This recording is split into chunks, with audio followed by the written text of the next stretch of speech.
Hello বন্ধুরা, good নুন। এই দেখো আজকে কি রান্না করছি তোমাদের সাথে আমি শেয়ার তো রোজই করি, আজকেও করছি প্রতিদিনের মতো। এই দেখো গরম গরম ভাত হচ্ছে, ফুটছে, এবার ভাতটা আমি নামাবো। তবে আজকে একটা আমি কাজ করেছি জানো তো, হিংচে শাক। সাধারণত তোমাদের সাথে এর আগেও আমি শেয়ার করেছি যে ওটা আমি তো ফ্যান দিয়ে আমি সেদ্ধ করি, আর নাহলে হিংচে শাকের বড়া অনেকেই খাও, আমরাও খেয়েছি।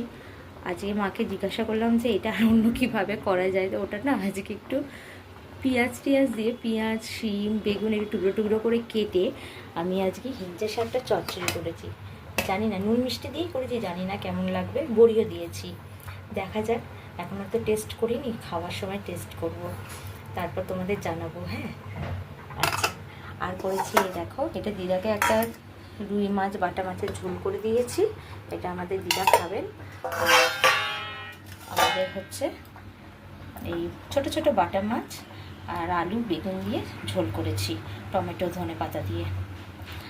আর আজকে আরেকটা জিনিস করেছি, সেটা রাত্রিবেলা করব।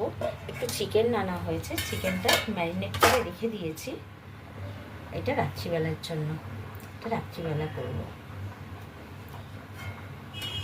এটা সবই গোটা গোটা দিয়ে আমি ম্যারিনেট করছি, জানো তো। পেঁয়াজও গোটা আছে, ধনে পাতার, তারপরে যাবতীয় সব, ধরো ওই লঙ্কা, জিরে গুঁড়ো, ধনে গুঁড়ো, নুন, তেল সব কিছু দিয়ে মাখিয়ে রেখে দিয়েছি। দিয়ে এটা রাত্রিবেলা কষে করে নেবো, ভাত দিয়েই খাওয়া হবে। আজকে ভাতই হবে, রাত্রিবেলাও ভাত দিয়ে খাওয়া হবে।